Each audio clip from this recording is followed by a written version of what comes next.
Tirade Tuesday. Let's start off with Jennifer, who is in Kansas City. Jennifer, good morning. What's your tirade? Good morning, Pete. Yeah, I'm a little frustrated with how the school districts decide what days kids go to school and what days they don't. Friday, it was 2 degrees at 6:30 in the morning, and those kids had to be on the bus.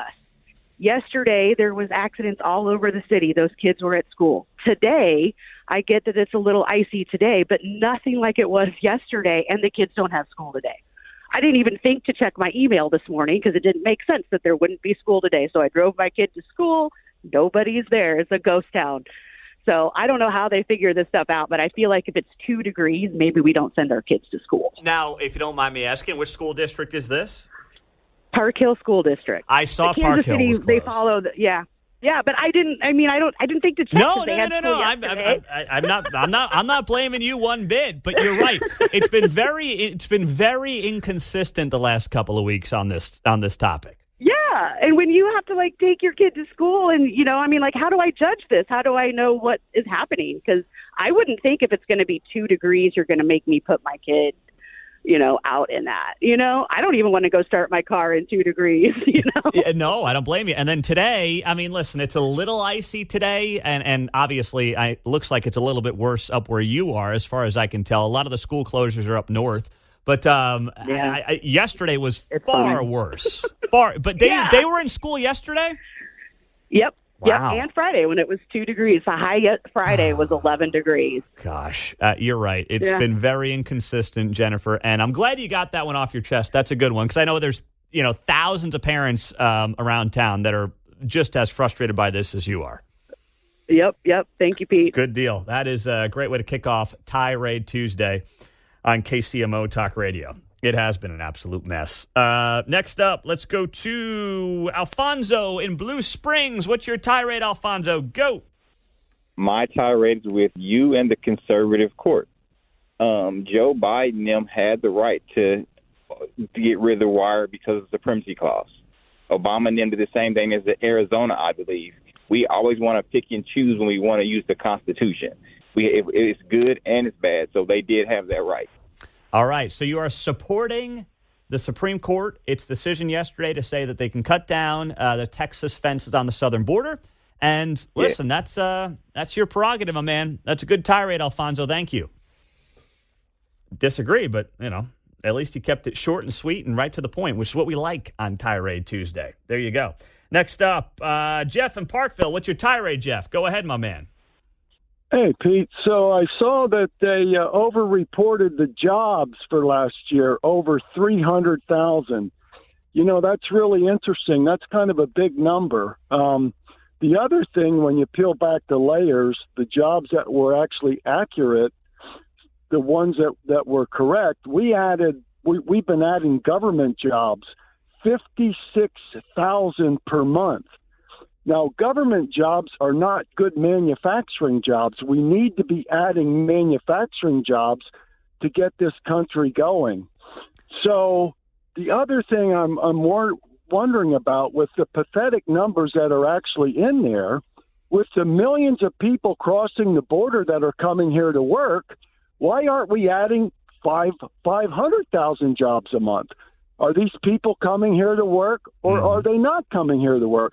So these jobs numbers about the economy have been pathetic, and they over-reported what was actually going on. And, Pete, maybe that's why when you hear the vibe about something just doesn't feel right, we're just not feeling it. Well, no wonder. Isn't that interesting? Jeff, outstanding points, a good tirade. You're right. The government has led the way on job creation over the last 12 months. We've talked about it on this show a lot. It has been, as you noted, over 50,000 a month on average. Not only are government jobs not as good as manufacturing jobs, they're not even real jobs because they don't exist without a strong private sector. You can't keep growing a public sector without a strong private sector. Eventually, you run out of other people's money. So you're right. It doesn't feel right. It's not right. And it's what we're living through right now. Let's go to James in North Kansas City. What's up, James? Hey, good morning. How are you on this balmy, warm Tuesday? I'm doing well, my man. What's your tirade? My tirade is, for the last couple of weeks, I have not had trash collection. Now, the cold weather, of course, is a factor. The week before, when the cold really came in, I was told through the news that trash would be delayed one day. Mine's on a Thursday. Okay, no problem. Thursday, I leave for work. I noticed that everybody else had their trash out, and I'm thinking, suckers. I got home. I was a sucker because they came by and picked it up. I didn't put mine out. All right, well, I'll do it next week. Well, with the Martin Luther King holiday, kind of threw a monkey wrench into the works. I get told again that there was a delay because of the cold. Thursday, well, I'm no dummy, but I'm not an idiot. I didn't put it out Thursday. I put it out Friday, along with everybody else. I come home Friday, and it's all still there. And mine got the dog's gone into mine. So are you now? This is North Kansas City, right?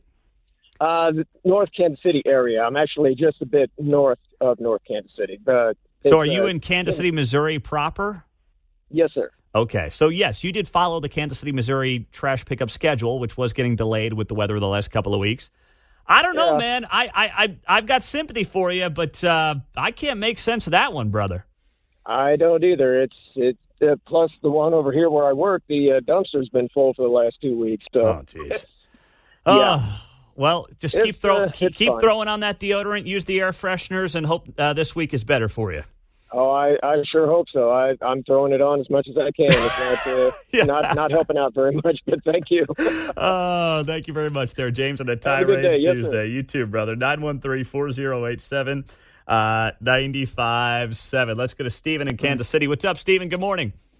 Oh, happy Tuesday, the Nikki Haley Waterloo Day. Hopefully the nomination will be decided tonight. What's your tirade? Well, my tirade is the death of the Sports Illustrated swimsuit issue. The Wokies have killed it with, they fired all the staff with Martha Stewart on the cover or transgender men. Go woke, go broke again and again. They never learn. As a teenager, I loved looking forward to getting the swimsuit issue in February in the mail. And the Wokies are going to kill everything good in this country. By the way, think about this, Stephen. Imagine being a young man these days, and you get the swimsuit issue. You're kind of counting down the days, and now you don't know if it's a dude or a chick on the cover of the damn thing anymore. Well, it's true. They put a guy on the cover. They put a guy on the cover 2 years ago, a year or two ago. Look at Tim Scott. He goes to 2 Trump rallies, and now he's got a hot engaged wife.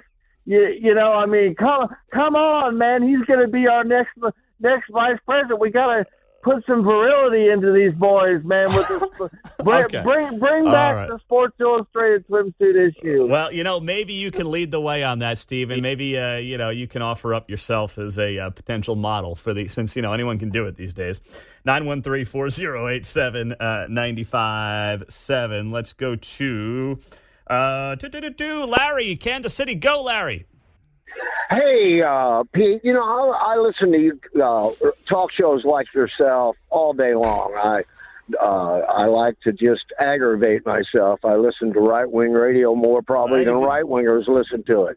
What's your tirade, Larry? What's your tirade? I'm just saying. I don't need the preamble. What's your tirade? All right. Well, I'm driving down the street, and this guy, I won't mention who, is talking about how the Democrats are the real racists. Don't you realize they started the Klan? They started the Ku Klux Klan. I mean, so as if nothing's changed in 300 years. I mean, do you think the Klan nowadays are a bunch of liberals voting Democratic? I mean, they're hardcore Trumpers.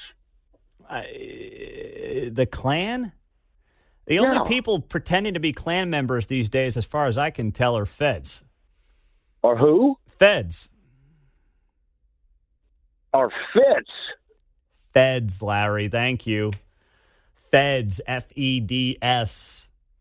Yeah, there are racists, Larry. There are racists who vote Republican, and there are absolutely racists who vote Democrat. If you are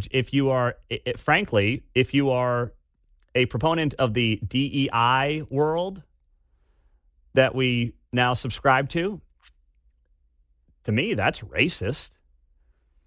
That's judging people based on the color of their skin. I think, what you're thinking of is one form of racism, which obviously exists. There are white supremacists out there. There's no doubt about it. And obviously that's abhorrent. But to me, anyone who also thinks that I'm going to judge you or select you or promote you because I'm part of your skin color, that's also the very definition of racism. So there you go. Tirade Tuesday, that was all over the map. Mark, did you miss that segment since you've been gone here the last few weeks? I know you were just, Mark loves Tirade Tuesday. I do. It's a good segment. I love it every week. It's all over the map. That was a good one. We got a lot of stuff in there. From school closures to trash pickup to, Klansmen to everything else and anything else in between. Jobs reports. We hit it all there. That was a good one.